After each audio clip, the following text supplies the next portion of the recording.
Hello. I think this is recording, so yes, it is. We're good. My name's Janelle Cruz. I am just graduated actually last week, and I'm done. And I think this is my final assignment that I'm turning in. So yay me. So today I'm just going to talk to you about a presentation about kind of like a 3-year plan of what it looks like for the youth ministry student church that I'm a part of. I'm a leader. My husband's one of the pastors also there, and he's very involved, and I'm also very involved. I help out with anything that I can, whatever time lets me actually do it. So yeah, this is just basically the plan, programs, and basically what's the strategy for our youth ministry. What are we trying to do? What is our mission? How are we going to perform that? And how does that look like? Right? So let's jump in. Strategic plan for youth ministry, student church, discipleship, and evangelism project. Awesome.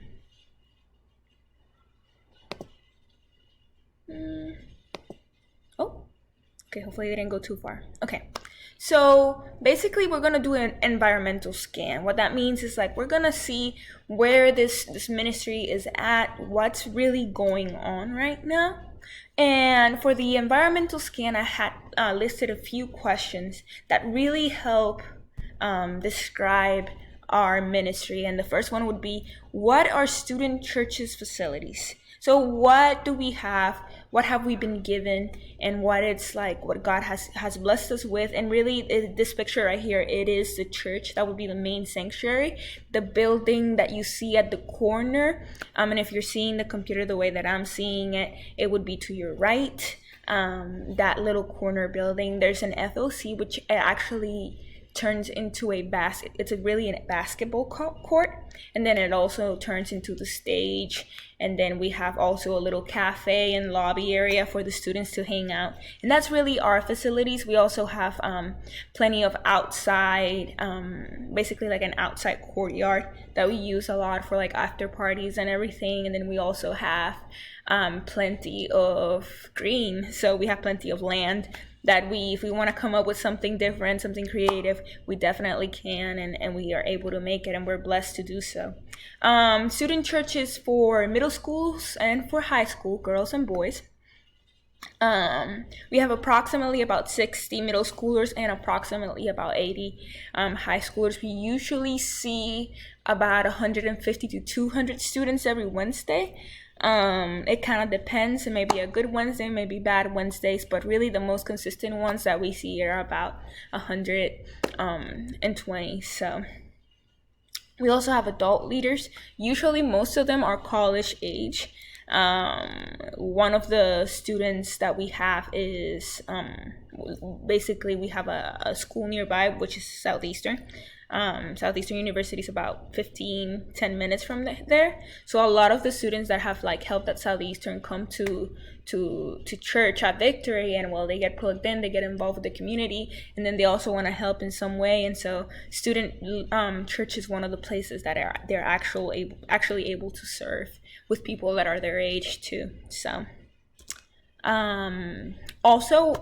what is student church's culture? So we have a lot of theater kids. We have a school here in Lakeland called Harrison School of the Arts. Basically, the students need to perform, and they need to basically audition to be able to get into this school. So we have a lot of very talented kids in the arts. So basically musical theater, singing, theater, arts, basically artistic, dancing, all of these categories. All these kids are very talented in them. We also have a lot of athletes. The athletes are usually attend VCA, which is Victory Christian Academy. They are known for their sports program. So they have a lot of kids that like to attend there because of either football, track, or any other sport. So they also kind of sprinkle through to VSC, which is the Victory Student Church. We also have McKeel students. It's a magnet school here in Lakeland. They're high schoolers. We've been very involved in McKeel as a school. We try to go to FCA. Basically, it's the athlete association for students. We try to go there, try to keep them engaged, try to visit that school as much as we can, and we have a good relationship with them. So we have a lot of students that come from there. We also have students from all the other regular public schools, which are Lake Gibson, Kathleen, Lakeland High School, Sleepy Hill. Me, myself, I've been here for about 6-7 years, and I attended actually Lake Gibson, and then I also attended Victory Christian Academy, so I'm very familiar with what it is to be in those places. But yeah, that's kind of basically the culture and what our students really are experiencing and look like. So what are our student churches' needs? That would be another part of the environmental scan that we're looking through. We have a large percentage of low-income students. Basically, we have a lot of activities that we do throughout the year.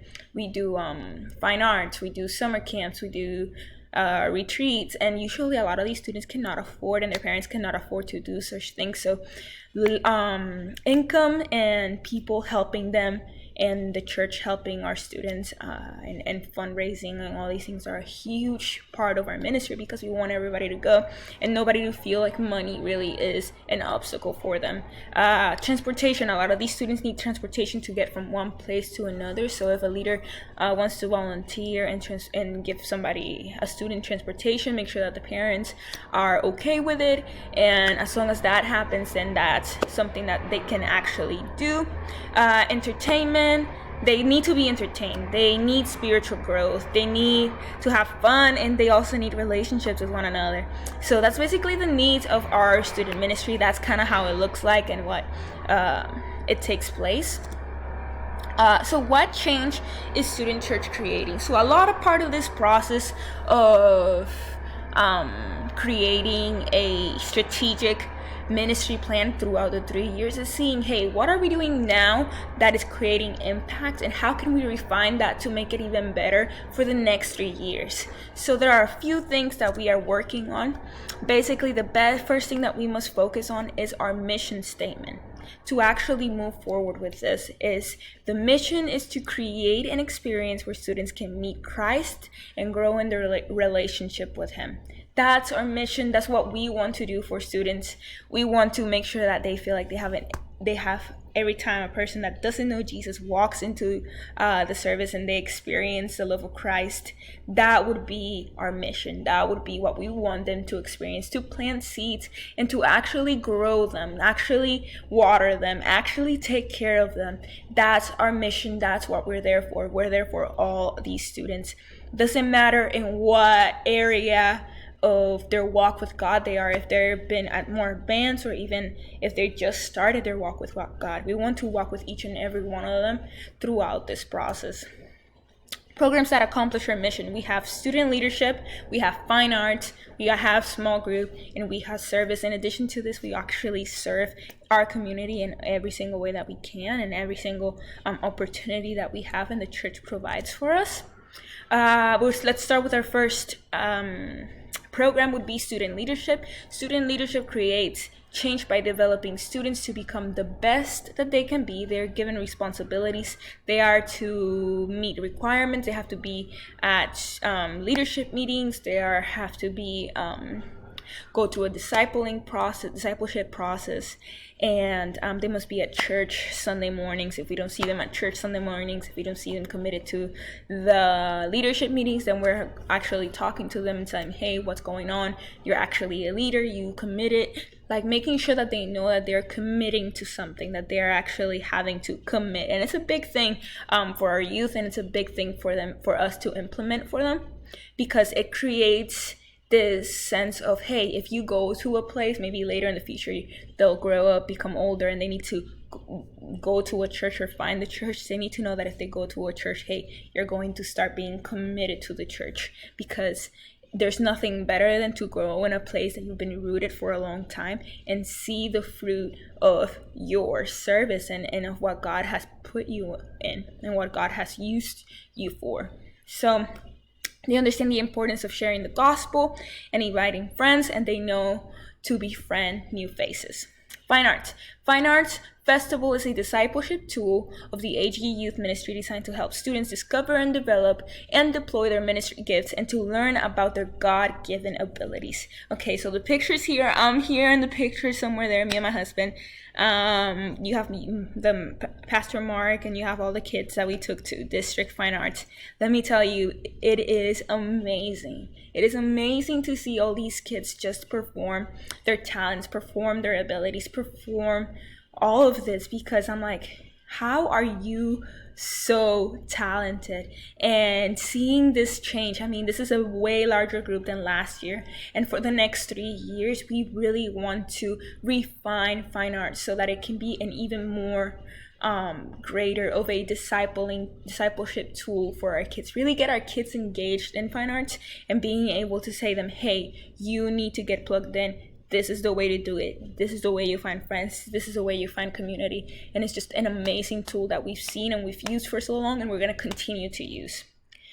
We also have students fall in love with the community and the culture, sense of unity. It's more likely to stay and become more involved within the ministry. So I've always seen that fine arts, it's a way for the students to become in ministry. And our goal is for this group to grow, to become even better, even bigger, because a healthy church grows. A healthy church means that the kids and the students know what discipleship means and know that they're to invite friends and bring them over. And it's not just about the ministry growing, but the students growing in the Lord. Small group, they created change by developing kids even further in their own spiritual walk with God. Small groups are designed for them to really dive deep into scripture. They develop within the community by hearing other students' perspective. This is the way to develop students in really the Bible. I think for small groups, a really good thing that we're trying to implement really is scripture. Is really teaching kids how to read scripture for themselves, really knowing how to dissect the verse, how to find meaning, how to wait and listen to God for what he has to say. And I think this is a great thing that we can use even more and refine it even more for the next 3 years. Services is the perfect place for a kid to experience Jesus. Like you saw, part of our mission is for our kids to really experience what Jesus has for them.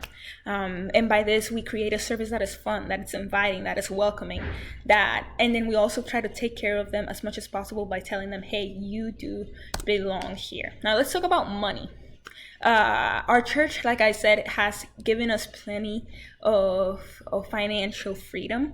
Really, there's not really a budget that the church really uses. As long as they don't go over budget, the executive pastor, which is Pastor Dan, will not be upset as long as they stay under budget.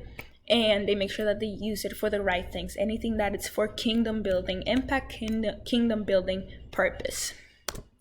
Now, organization capacities, we use Planning Center. Man, if we wouldn't be able to use Planning Center, that would be a disaster. Planning Center is one of the tools that we gather data. So for the next 3 years, we'll be able to see what we've been doing, what has really given us the result that we need, and how can we refine also the organization process throughout the next things.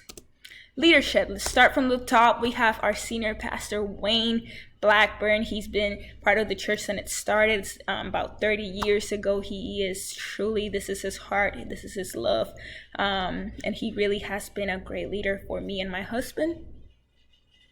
VSC staff members, we have Pastor Mark, which he's the next gen pastor now. We have Pastor Matt, which he is the college and young adult pastor, and he's my husband. We have Pastor Ben, which he is an associate pastor. We also have Kayla, who's very involved, almost a pastor. I would call her Pastor Kayla if I could. Now there may be some transitions though. No, we see a future for within the 3 years that I can't really say in this presentation, but we're just looking to see what's gonna be next. So it was great doing this presentation. Thank you for letting me share about my ministry. Thank you for letting me share about the things that I love. And yeah, this is the end. Right.